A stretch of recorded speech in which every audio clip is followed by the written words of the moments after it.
ठीक है, last class में हमने ओम्स लॉ का वेक्टर फॉर्म कर लिया था और आगे करते हैं। मैंने ये भी बता दिया था कि रेजिस्टेंस किन किन चीज़ों पे डिपेंड करता है, रेजिस्टेंस किस तरीके से वेरी करता है, वो सारी चीज़ें हमने देख ली थी, है ना। तो देखो आगे हम स्टार्ट कर रहे हैं, कुछ क्वेश्चंस हैं। तो पहला क्वेश्चन है, 2 wires made of same material. 2 wire हैं सेम मटेरियल से बने हुए हैं, तो इसको अंडरलाइन करो कि सेम मटेरियल दिया हुआ है ना। Have their electrical resistance in the ratio 1:4, यानी रेजिस्टेंस का रेशियो दे रखा है, यानी मैं लिख सकता हूँ R1/R2 कितना दे रखा है 1/4। तो रेजिस्टेंस का रेशियो दिया हुआ है 1/4। If their length are in the ratio of 1:2, यानी लेंथ का रेशियो दे रखा है L1/L2 कितना दिया हुआ है 1/2, इनकी लेंथ का रेशियो दे रखा है। The ratio of their masses is, इन दोनों के मासेस का रेशियो हमें पूछा है, यानी M1/M2 की वैल्यू कितनी रही होगी, ये हमसे पूछा गया है। क्लियर है? तो किस तरीके से निकालेंगे देखते हैं भाई। इधर आ जाओ थोड़ा सा, इधर देखो करते हैं ऐसे। हमें पता है एक फॉर्मूला होता है, R किसके बराबर होता है, ρL/A के बराबर होता है, ये हमने पढ़ा हुआ है। अब अगर मुझे मासेस का रिलेशन चाहिए कि मास पे किस तरीके से रेशियो आ रहा होगा, मास कैसे आएगा, तो पहले कहीं ना कहीं मुझे यहाँ पर इसे वॉल्यूम में कन्वर्ट करना पड़ेगा। तो वॉल्यूम में कन्वर्ट करने के लिए मैंने ऊपर और नीचे इसे L से मल्टीप्लाई कर दिया, तो होगा क्या, ρL² अपॉन कितना आ जाएगा A इंटू एल, यानी एरिया इंटू लेंथ कितना हो जाएगा वॉल्यूम के बराबर। और हम एक फॉर्मूला जानते हैं कि डेंसिटी किसके बराबर होती है भाई, मास अपॉन वॉल्यूम के बराबर होती है। तो डेंसिटी बराबर होता है मास अपॉन वॉल्यूम, यानी वॉल्यूम यहाँ से किसके बराबर आ जाएगा, मास अपॉन डेंसिटी के बराबर आ जाएगा। मैं ऐसा लिख सकता हूँ R = ρL² अपॉन V की जगह कितना आ जाएगा, मास अपॉन डेंसिटी। डेंसिटी को यहाँ है ना D से रिप्रेजेंट कर देते हैं, है ना, क्योंकि फिर प्रॉब्लम आ जाएगी। ये भी रो है, रजिस्टिविटी भी, दोनों सेम हो जाएगा। तो डेंसिटी = मास अपॉन वॉल्यूम, तो वॉल्यूम की जगह क्या लिख सकते हो आप, मास अपॉन डेंसिटी, इस तरीके से, यानी डेंसिटी ऊपर चला जाएगा, इस तरीके से डेंसिटी ऊपर हो जाएगा। अब आपको ये देखना है कि मुझे मास का रेशियो चाहिए, ठीक है। यहाँ पर क्या क्या कॉन्स्टेंट दे रखा है आप उस चीज़ को देख सकते हो। पहले मैं मास को इधर ले जाता हूँ, तो M = मिलेगा ρL² D अपॉन में कितना मिलेगा भाई, R मिलेगा। देखो मास अगर आपको कंपेयर करना है तो क्या क्या कांस्टेंट दे रखा है वो देखो आप। रजिस्टिविटी सेम आएगी, क्यों आएगी, क्योंकि सेम मटेरियल दे रखा है। सेम मटेरियल मतलब रजिस्टिविटी कैसा हो जाएगा, सेम हो जाएगा, तो रजिस्टिविटी सेम हो गई। अच्छा, और क्या दे रखा है, लेंथ का रेशियो दे ही रखा है, लेंथ यदि वेरी कर रही है। अच्छा, इनकी जो डेंसिटी होगी, डेंसिटी भी कैसी रहनी चाहिए भाई, सेम ही रहनी चाहिए। और रेजिस्टेंस आपको दे रखा है, रेजिस्टेंस दे रखा है, लेंथ दे रखा है, यानी आप यहाँ से ऐसा लिख सकते हो कि मास डायरेक्टली प्रोपोर्शन आ रहा है L²/RK, L²/RK। अब अगर मुझे M1/M2 चाहिए तो इसे मैं क्या लिख सकता हूँ भाई, L1/L2 का होल स्क्वायर इंटू में क्या आ जाएगा भाई, R2/R1 का होल स्क्वायर। अब आप मास का रेशियो अगर निकालना चाहते हो तो लेंथ का रेशियो कितना है 1/2 का स्क्वायर, और R2/R1 करोगे तो कितना मिलेगा, ये 4/1 का स्क्वायर करोगे तो 1/4 इंटू 16/1, तो कितनी बार कट रहा है, 4 टाइम्स कर गया। यानी M1/M2 कितना आ रहा है भाई, 4:1। तो M1/M2 4:1 आ रहा है। और अगर मुझे दूसरे और पहले का रेशियो निकालना है, यानी M2/M1, तो वो कितना आ जाएगा भाई, 1:4 निकल के आ जाएगा। तो आंसर आ जाएगा हमारा 1:4। तो कैसे किया है ध्यान से देख लो एक बार दोबारा से। रेजिस्टेंस का दे रखा था, वॉल्यूम में कन्वर्ट करने के लिए लेंथ से मैंने मल्टीप्लाई कर दिया तो वॉल्यूम हो गया। वॉल्यूम की जगह आप क्या लिख सकते हो भाई, मास अपॉन डेंसिटी लिख सकते हो, यानी वॉल्यूम की जगह से मास अपॉन डेंसिटी पुट किया। जो जो कांस्टेंट टर्म है उन्हें आप अलग कर सकते हो, प्रोपोर्शन में ले गए, प्रोपोर्शन में ले जाते हैं जो वैल्यू दे रखी है, रेशियो दे रखा है, उसे पुट करो सीधा सीधा, और डायरेक्ट हम निकाल सकते हैं कि क्या हमारा आंसर निकल के आ रहा होगा। इस तरीके से हो जाएगा। आगे नेक्स्ट क्वेश्चन देखिए। नेक्स्ट है एक वायर ऑफ रेजिस्टेंस, रेजिस्टेंस कितना दे रखा है भाई इसका, 16 ओम दे रखा है। Is drawn through a die is so that its length increase by 25%। तो आपको किसी वायर का रेजिस्टेंस दे रखा है, पहला वाला जो रेजिस्टेंस है, इनिशियल रेजिस्टेंस है, कितना दे रखा है, 16 ओम दे रखा है। अब क्या किया गया है कि उसकी जो लेंथ है लेंथ को कितने परसेंट इंक्रीज किया गया है? 25% लेंथ को इंक्रीज किया गया है। ठीक है, बहुत सही है। देन इट्स रेजिस्टेंस इज, तो 25% अगर इसकी लेंथ को इंक्रीज कर दिया गया है तब बाद वाला जो उसका रेजिस्टेंस होगा वो कितना हो जाएगा, ये आपसे पूछा गया है। तो लेंथ को अगर इंक्रीज किया जाए तो आपको पता है आर डायरेक्टली प्रोपोर्शनल किसके होता है भाई? एल स्क्वायर के। लास्ट क्लास में हमने बताया था। वैसे तो एल के होता है लेकिन खींच के अगर कर रहे हैं तो एल स्क्वायर आ जाता है। यहाँ पे आप ऐसा लिख सकते हो कि R1/R2 बराबर मिल जाएगा L1/L2 का होल स्क्वायर, यही मिलेगा। अब आप यहाँ चेक कर सकते हो कि इनिशियल लेंथ कितनी है भाई? L1। बाकी की जो बाद वाली जो लेंथ होगी L2 को देखो मैं क्या लिख सकता हूँ, L2 बराबर हो जाएगा L1 प्लस L1 का 25%। तो L1 का 25% निकालोगे तो 25 अपॉन क्या आ जाएगा, सॉरी सही है ना, सही है। तो L1 का 25% ये आएगा तो कितना आ जाएगा 1/4। तो 4 से इसे मल्टीप्लाई करेंगे तो 4 × 1 यानी 5 आ जाएगा। 5 L1 अपॉन कितना आ रहा है? 4 आ रहा है। तो L2 की जगह कितना लिख सकते हो आप? 5/4 L1। तो पहले L1 थी, L1 का 25% इंक्रीज कर दिया है तो उसे ऐड कर दोगे आप, ऐड करके 5/4 L1 हो जाएगा। तो L2 की जगह आप लिख सकते हो 5/4 L1 और इस पूरे का क्या लिखा हुआ है? स्क्वायर। तो L1 से L1 कैंसिल, 4 ऊपर चला गया यानी 4/5 का स्क्वायर, यानी जो रेजिस्टेंस है R1/R2 है वो कितना आ रहा है भाई? 16/25। R1 आपको दे रखा है, R1 कितना दे रखा है? वैल्यू पुट कर दो 16/R2, तो 16 से 16 कैंसिल हो गया यानी R2 हमारा कितना निकल के आ जाएगा? 25 ओम निकल के आ जाएगा। तो कौन सा है हमारा? पहला आंसर सही है। समझ पा रहे हो कैसे किया है? तो बस परसेंटेज कितना चेंज किया है वहीं से आपने पुट कर दिया, सीधा सीधा हमारा आंसर निकल के आ जाएगा। ये ध्यान रखना, ये वाला कंसेप्ट जो है स्टार लगा लीजिए आप इस पर। नेक्स्ट क्वेश्चन है, on stretching a wire length is increased by 10%। Length को कितना परसेंट इंक्रीज किया गया है? 10% इंक्रीज किया गया है। Then what percent increase in the resistance of wire. अगर लेंथ को 10% बढ़ा दिया जाए तो रेजिस्टेंस कितने परसेंट बढ़ जाएगा, ये आपसे पूछा गया है।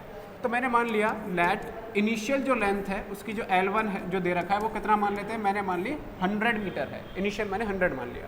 तो 100 का 10% कितना हो जाएगा भाई? 10 हो जाएगा। तो बाकी जो L2 होगी वो कितने आ जाएगी? 100 का 10% ऐड कर दो तो 100 का 10% कितना हो जाता है? 10 हो जाता है। मैंने उसे पूरा डिटेल में बता दिया आपको, यानी ये हो जाएगा 100 + 10। 100 + 10 का मतलब है जो बाद की जो लंबाई होगी वो कितनी हो जाएगी इसकी भाई? 110 मीटर के बराबर आ जाएगी। तो L1 अगर आपने 100 मानी है तो 10% अगर उसे इंक्रीज कर दिया है तो कितना हो जाएगा? ये 110 मीटर का हो जाएगा। अब आपसे बोला गया है कि रेजिस्टेंस कितने परसेंट इंक्रीज होगा अगर ऐसा यहाँ पे हुआ है। तो रेजिस्टेंस हम जानते हैं R डायरेक्टली प्रोपोर्शनल कितना होता है? L स्क्वायर के होता है। तो R1/R2 में किसके बराबर लिख सकता हूँ? L1/L2 का होल स्क्वायर लिख सकता हूँ। L1 कितना है? 100, L2 कितना है? 110 का स्क्वायर, 0 से 0 कैंसिल तो कितना आ जाएगा? 100/11 का स्क्वायर करोगे तो कितना मिलेगा? 121 मिल जाएगा। तो इस तरीके से हमारा R1/R2 का रेशियो हमने निकाल लिया इसकी मदद से कि R1 और R2 का रेशियो तो ये आ रहा है। लेकिन कितना परसेंट इंक्रीज हुआ है अगर चेंज इन परसेंट निकालना है तो परसेंटेज इंक्रीजमेंट इन रेजिस्टेंस, तो क्या होता है? फॉर्मूला पता है आपको? R2 - R1/R1 इंटू में क्या आ जाएगा भाई? 100%। कितना परसेंट चेंज हुआ है तो कितना परसेंट बढ़ा है वो निकाल लो, इंटू 100 कर देंगे तो ये आ जाएगा आपका। इसे मैं ऐसा लिख सकता हूँ, R1 को दोनों तरफ डिवाइड कर दो तो R2/R1 माइनस R1/R1 कितना हो जाएगा? 1 इंटू क्या आ जाएगा? 100। अब देखो R2/R1 को डायरेक्ट पुट कर दो, कितना आ जाएगा? 120/100 माइनस 1 इंटू क्या मिलेगा? 100। अब देखो 100 LCM आ जाएगा तो 120 में से 100 गए तो कितना बचा? 21/100 इंटू 100, 100 से 100 कैंसिल हो गया तो आंसर कितना मिल जाएगा? 21% यहाँ पे इंक्रीजमेंट हो जाएगा रेजिस्टेंस के अंदर। तो अगर लेंथ 10% इंक्रीज हो रहा है तो रेजिस्टेंस कितना इंक्रीज हो जाएगा भाई? 21% हो जाएगा। आराम से निकाल सकते हो, resistance directly proportional to L square से है। यहाँ से सीधा सीधा निकाल लिया हमने। R1/R2 की वैल्यू कितना परसेंट इंक्रीज होगा? Final minus initial upon initial into 100 करना होता है। तो अलग अलग मल्टीप्लाई कर दिया R1 से, इंटू 100 कर दोगे, सीधा वैल्यू पुट करोगे, तुरंत आप आंसर के पास पहुँच जाओगे क्या आंसर आने वाला है। आगे करते हैं next, classification of material depending upon resistivity. तो रजिस्टिविटी के बेसिस पे जो मटेरियल हैं उनको देखो 3 तरीके से ही बांटा गया है। जितने भी मटेरियल्स होते हैं, मटेरियल्स को 3 तरीके से बांटा है। कौन कौन से हैं भाई? कंडक्टर, और क्या होते हैं भाई? इंसुलेटर, और क्या होंगे? सेमीकंडक्टर। तो कंडक्टर, इंसुलेटर और सेमीकंडक्टर, इस तरीके से आप जो है सेमीकंडक्टर। तो ये 3 तरीके के हैं। अब कंडक्टर किस तरीके से हैं, इंसुलेटर किस तरीके से बांटे हैं, सेमीकंडक्टर्स किस तरीके से, रजिस्टिविटी के बेसिस पे, वो हम सारी चीज़ें देखने वाले हैं भाई। देखो पहला है कंडक्टर्स, तो materials whose resistivity is negligible small are called conductors. तो जिनके लिए रजिस्टिविटी की वैल्यू बहुत कम होती है। अगर रजिस्टिविटी की वैल्यू कम है, इसका मतलब है वहाँ पर इलेक्ट्रिक करंट की वैल्यू क्या होती है भाई, उतनी ही ज़्यादा होती है। तो कंडक्टर का मतलब इलेक्ट्रिसिटी अच्छे से जा रही होगी, इलेक्ट्रिसिटी अच्छे से कब जाएगी, जब रजिस्टिविटी क्या होगी, कम होगी। तो जिनके लिए रजिस्टिविटी कम होती है उनके लिए वो जो है इलेक्ट्रिक करंट सीधा सीधा होता जा रहा होगा, फ्लो कर रहा होगा, आसानी से जा रहा होगा, यानी वो किसका बिहेव कर रहे होंगे, कंडक्टर्स के लिए कर रहे होंगे। तो कंडक्टर्स के लिए इलेक्ट्रिक करंट अगर आसानी से जा रहा है यानी रजिस्टिविटी उनकी क्या होती है, कम होती है। कुछ मटेरियल्स हैं यहाँ पे कंडक्टर्स के, जैसे सिल्वर है, कॉपर है, एल्युमिनियम है। सबसे अच्छा कौन सा है, सिल्वर है। क्यों, क्योंकि इसकी रजिस्टिविटी क्या है भाई, यहाँ पे सबसे कम है, 1.6 × 10⁻⁻8 आ रहा है। फिर क्या आ रहा है, कॉपर आ रहा है। कॉपर का कितना है, 1.7 × 10⁻⁸। तो आप देखते जा रहे हो कॉपर से ज़्यादा किसकी हो गई है, एल्युमिनियम, एल्युमिनियम से ज़्यादा टंगस्टन, फिर आयरन, फिर निकल, फिर मैग्नीज। तो इस तरीके से रजिस्टिविटी क्या होती है, मैग्नीन की तो यहाँ पे कम है, क्योंकि मैग्नीन जो होता है वो क्या है यहाँ पे भाई, एलॉय है। क्या है ये, एलॉय है। तो एलॉय है लेकिन है तो ये भी कंडक्टर ही है। तो इस तरीके से रजिस्टिविटी क्या होती जाती है भाई, अलग अलग मटेरियल्स की अलग अलग होती है, और जिसके लिए रजिस्टिविटी की वैल्यू कम होती है उसके लिए इलेक्ट्रिक करंट क्या होता है, ज़्यादा होता है। क्या कहते हैं, गोल्ड की भी वेरी करेगी। आपको याद एग्जैक्ट वैल्यू याद करने की जरूरत नहीं है, बस आपको कंपेयर याद रखना है, बस कौन कितना अच्छा है, कौन कितना कम है। क्या कह रहे हैं, हाँ, ये पूछेगा नहीं कितनी रजिस्टिविटी की वैल्यू होती है, ये तो बस कंपेयर करने के लिए होता है कि किसकी सबसे कम है, किसकी ज़्यादा होती है, बस ये वैल्यू। गोल्ड का तार होता तो कंडक्टर है, क्योंकि वो मेटल है। जितने भी मेटल्स होते हैं उन सब के अंदर क्या फ्लो करता है, इलेक्ट्रिसिटी फ्लो करती है। गोल्ड के अंदर भी फ्लो करेगी, है ना, लेकिन उतना अच्छा कंडक्टर नहीं है जितना अच्छा कौन सा होता है, सिल्वर होता है, या कॉपर होता है, एल्युमिनियम होता है, इस तरीके से है। तो ध्यान रखेंगे रजिस्टिविटी कम होती है कंडक्टर्स के लिए। दूसरा है इंसुलेटर्स। इंसुलेटर का मतलब है जिनमें इलेक्ट्रिक करंट फ्लो नहीं कर रहा होगा। तो इलेक्ट्रिक करंट अगर फ्लो ही नहीं कर रहा है, इसका मतलब मैं क्या बोलूँगा, रजिस्टिविटी बहुत ही ज़्यादा हाई हो गई होगी, वेरी हाई हो जाएगी। तो इनके लिए मैं बोल सकता हूँ those material whose resistivity is very high. तो जिनके लिए रजिस्टिविटी बहुत ज़्यादा होती है वो क्या हो जाएंगे, इंसुलेटर हो जाएंगे। जैसे ग्लास है, रबर है, इन सभी की रजिस्टिविटी आप कंपेयर कर सकते हो, किसकी कितनी रजिस्टिविटी आ रही है। तो यहाँ से हम कंपेयर करके बता सकते हैं कि किसके लिए क्या आ रहा है। अगला है सेमीकंडक्टर्स। तो सेमीकंडक्टर्स कौन से होते हैं भाई, जिनमें जो कम टेम्परेचर अगर है, तो रूम टेम्परेचर अगर है हमारे पास में, है ना, तो वहाँ पर तो वो किस तरीके से बिहेव करते हैं, कंडक्टर्स की तरीके से। और जैसे जैसे हम टेम्परेचर बढ़ाते जाते हैं, रूम टेम्परेचर पे किस तरीके से बिहेव करते हैं, इंसुलेटर की तरीके से। और जैसे जैसे हम टेम्परेचर बढ़ाते जाते हैं फिर वो कंडक्टर भी बन जाते हैं, यानी उनकी रजिस्टिविटी कंडक्टर और इंसुलेटर के बीच में लाई करती है। उनको हम क्या बोल देते हैं, सेमीकंडक्टर्स बोल देते हैं। और सेमीकंडक्टर्स होते क्या हैं भाई, सेमीकंडक्टर्स होते हैं जो भी हमारे कार्बन फैमिली हैं। कार्बन फैमिली के आप एलिमेंट्स जानते ही हो, कहे सीता जी सुनो प्रभु वाले जितने भी एलिमेंट्स होते हैं, इनमें से ये सिलिकॉन और जर्मन वाले जो होते हैं, इनको हम सिलिकॉन और जर्मेनियम, इनको जो है मेनली सेमीकंडक्टर्स के फॉर्म में डाला गया है। तो silicon, germanium etcetera are the semiconductors. और इनकी रजिस्टिविटी आप देख सकते हो किस तरीके से वेरी करती है। तो ज़्यादातर तो इनको यूज़ किया गया है, लेकिन कार्बन और एंटीमनी, लेड, ये भी जो है यहाँ पर यूज़ हो जाते हैं। आगे टेम्परेचर कोफिशिएंट ऑफ रेजिस्टेंस। देखो रेजिस्टेंस का टेम्परेचर कोफिशिएंट जो होता है उसे हम अल्फा से रिप्रेजेंट करते हैं। अभी अल्फा होता क्या है, इस चीज़ को समझो। ये हमें ये बताता है कि अगर कहीं पे भी कोई भी हमें कंडक्टर दे रखा है, तो कंडक्टर का अगर हम टेम्परेचर इंक्रीज़ करते हैं तो वहाँ पर रेजिस्टेंस की वैल्यू जो है बढ़ जाती है। क्या हो जाती है, इंक्रीज़ हो जाती है। तो कोई भी वायर है, वायर का अगर हम टेम्परेचर बढ़ाएंगे तो रेजिस्टेंस बढ़ जाता है कंडक्टर्स के लिए। कैसे बढ़ेगा, कितना बढ़ेगा, अगर वो हमें निकालना है तो हम किस तरीके से उसे निकाल पाएंगे वो आप देखेंगे भाई। मैंने मान लिया हमारे पास T1 टेम्परेचर है और T1 टेम्परेचर पे जो रेजिस्टेंस है वो कितना है, R1। टेम्परेचर मैंने इंक्रीज़ किया और ऑन इंक्रीजिंग टेम्परेचर, लिख देता हूँ, ऑन इंक्रीजिंग टेम्परेचर को अगर हमने इंक्रीज़ कर दिया तो T2 हो गया सपोज, और T2 टेम्परेचर पे जो रेजिस्टेंस है वो कितना हो गया, R2 हो गया। तो T1 पे कितना है, R1 है, और T2 पे कितना है, R2 है। इस तरीके से रेजिस्टेंस हुआ। अब हमें निकालना है कि रेजिस्टेंस जो बढ़ा है, जो फाइनल रेजिस्टेंस है वो कितना हो जाता है, फाइनल वाला जो रेजिस्टेंस है वो होता कितना है एक्चुअल में। तो जो डेल्टा आर होता है, चेंज इन रेजिस्टेंस जो होता है कि रेजिस्टेंस में कितना इंक्रीजमेंट हो रहा है, तो डेल्टा आर डायरेक्टली प्रोपोर्शनल होता है, पहली बात तो R1 के। जितना इनिशियल रेजिस्टेंस होता है उसके डायरेक्टली प्रोपोर्शनल होगा डेल्टा आर की वैल्यू। दूसरा क्या होता है कि जो डेल्टा आर है is also directly proportional to delta T. जितना टेम्परेचर में हम इंक्रीजमेंट करेंगे उतना ही ज़्यादा रेजिस्टेंस में भी इंक्रीजमेंट होगा। टेम्परेचर ज़्यादा कर दोगे तो रेजिस्टेंस भी ज़्यादा जो है बढ़ जाएगा, इंक्रीजमेंट ज़्यादा हो जाता है। तो इन दोनों के डायरेक्टली प्रोपोर्शनल है। अगर डायरेक्टली प्रोपोर्शनल है तो दोनों को मैं क्या लिख सकता हूँ कि डेल्टा आर डायरेक्टली प्रोपोर्शनल आ जाएगा R1 इंटू क्या आ जाएगा भाई, डेल्टा टी आ जाएगा, यही आएगा। और यहाँ पे अगर मैं प्रोपोर्शनल को हटाता हूँ तो प्रोपोर्शनल को हटाने पे कांस्टेंट मिलता है जिसे हम बोलते हैं अल्फा। क्या बोलते हैं? अल्फा। ये प्रोपोर्शनल का साइन है अल्फा, कंफ्यूज मत हो जाना।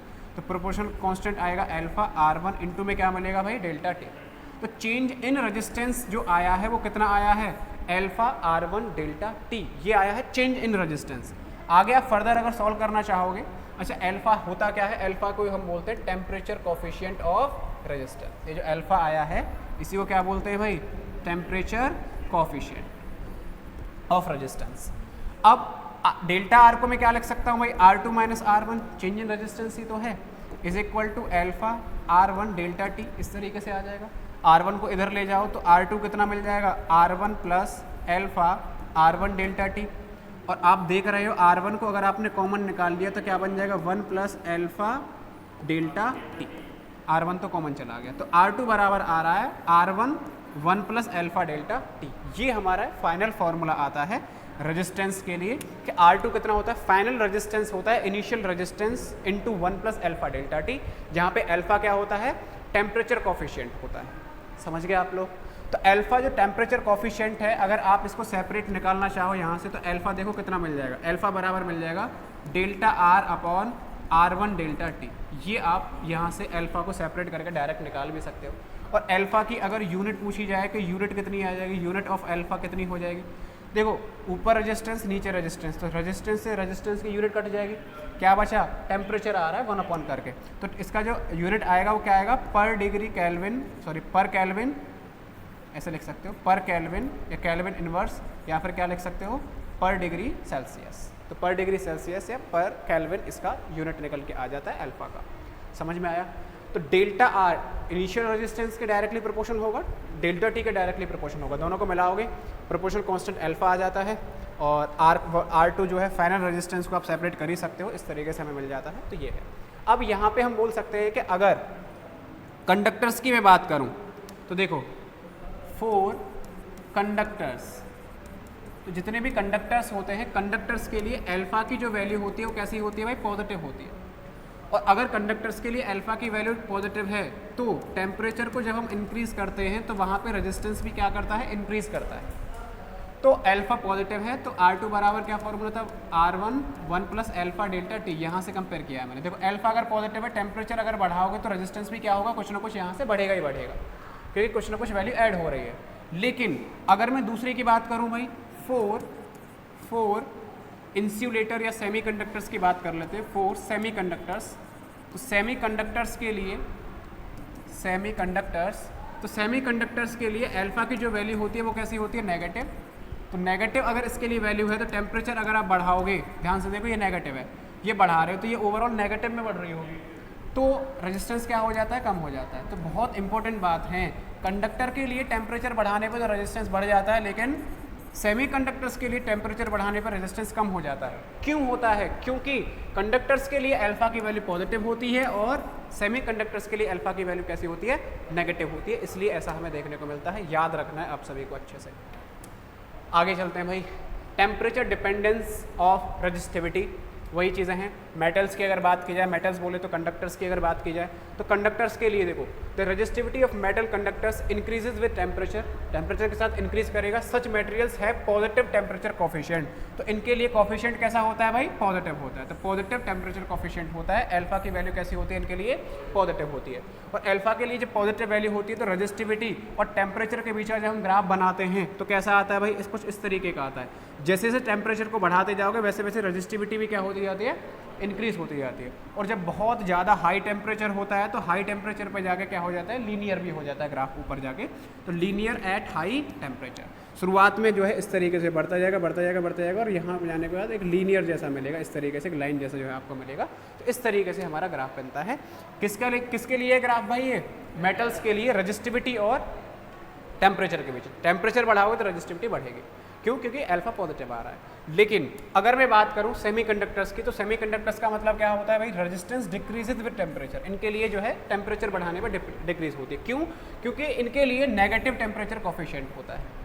अल्फा की वैल्यू कैसी होती है? नेगेटिव होती है। तो यहाँ पर ग्राफ क्या आ जाएगा? ऊपर से जो है नीचे को डिक्रीज करता जाएगा। टेम्परेचर बढ़ाने पे जो रेजिस्टिविटी है उसकी वैल्यू क्या होती जाएगी? कम होती जाएगी। तो ये सेमीकंडक्टर्स के लिए ग्राफ है।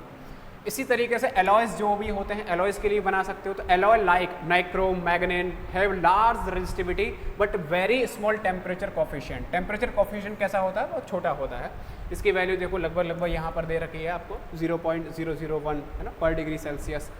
For this reason alloy like manganin are used in the production of high precision resistors के लिए इसका यूज़ किया जाता है। और इसके लिए रेजिस्टिविटी और टेम्परेचर के बीच का अगर ग्राफ बनाया जाए तो इस तरीके से आएगा, बहुत कम, ना के मात्र, नाम मात्र के लिए जो बढ़ता हुआ आपको जो है दिखाई दे रहा होगा, हल्का फुल्का जो है बढ़ता है ग्राफ। तो इस तरीके से यहाँ पे आप ग्राफ बना सकते हो, हल्का फुल्का बढ़ेगा। किसके लिए आया है? ये एलॉयज के लिए आया है। तो तीनों के लिए हमने देख लिया, मेटल्स या कंडक्टर्स के लिए क्या होगा, इंसुलेटर के लिए क्या होगा, और एलॉयज के लिए किस तरीके से ये जो है ग्राफ वेरी करता है। ठीक है, आगे देखिए, resistivity of conductor depends on, बताइए भाई रेजिस्टिविटी जो होती है कंडक्टर्स की किस किस पे डिपेंड करती है? एरिया ऑफ क्रॉस सेक्शन, क्या रेजिस्टिविटी क्रॉस सेक्शन पे डिपेंड करती है, या मटेरियल एंड टेम्परेचर, या लेंथ, या ऑल? रेजिस्टिविटी तो केवल और केवल मटेरियल पर और टेम्परेचर पर डिपेंड करती है।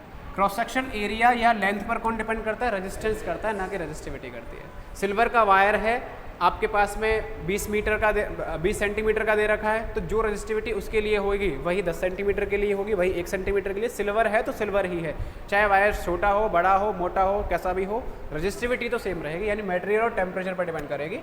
और रेजिस्टेंस अगर होता तो वो भाई इन पे डिपेंड करता है, क्रॉस सेक्शन एरिया पे भी और लेंथ पे भी करता है। With the increase of temperature the specific resistance of material, specific resistance का मतलब जानते हो, रेजिस्टिविटी ही होती है, रेजिस्टिविटी ही होती है। तो टेम्परेचर इंक्रीज करने पे रेजिस्टिविटी क्या होती है? इंक्रीज हो जाती है। किसके लिए? मेटल्स के लिए। तो क्या आ जाएगा? इंक्रीजेज ही आंसर आ जाएगा। आगे है ohmic and non ohmic conductor. इनका क्या मतलब होता है? बहुत सिंपल है, बहुत ज़्यादा सिंपल है।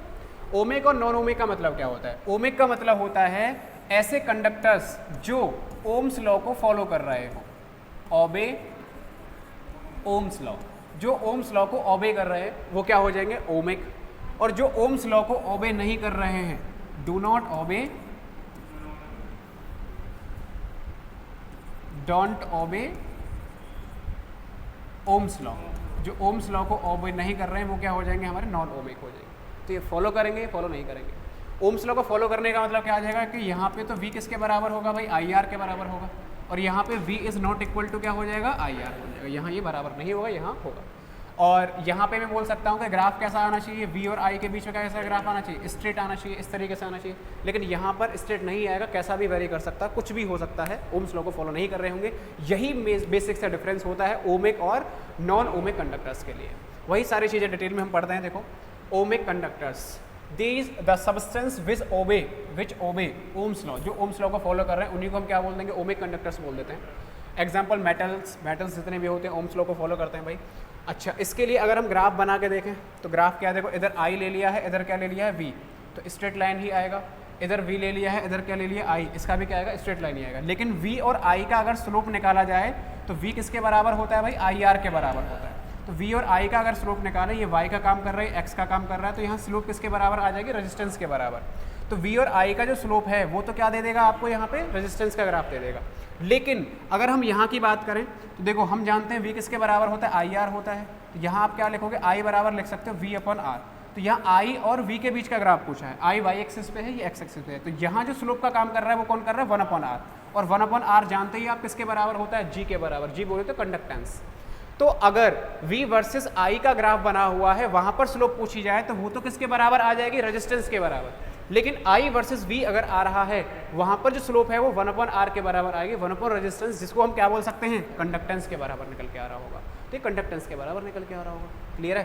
तो ये तो किसके लिए हो गया? हमारा ओमिक कंडक्टर्स है, उसके लिए आप बना सकते हो।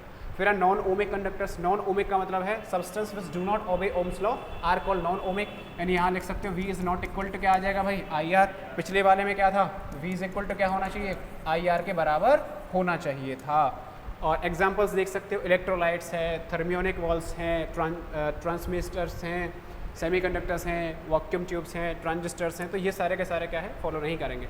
जैसे कि आप देख सकते हो थर्मिस्टर्स जो होते हैं, थर्मिस्टर्स जो है नॉन ओमिक डिवाइस होते हैं। जैसे V और I के बीच में अगर हम ग्राफ बनाएं तो आप देख रहे हो ग्राफ कुछ इस तरीके से नज़र आ रहा है यहाँ पे, तो ये बिल्कुल भी ओम्स लॉ को फॉलो नहीं कर रहा है, तो नॉन ओमिक हो जाएगा। सिमिलरली आप दूसरा देख सकते हो फॉर सेमीकंडक्टर्स, सेमीकंडक्टर में PN जंक्शन के लिए, ये तो हम पढ़ेंगे अभी, लास्ट चैप्टर है हमारा। PN जंक्शन के लिए I और V के बीच में ग्राफ कुछ देखो इस तरीके से मिल रहा है, तो ये भी जो है ओम्स लॉ को फॉलो नहीं कर रहा है, तो नॉन ओमिक वाले में आ गया।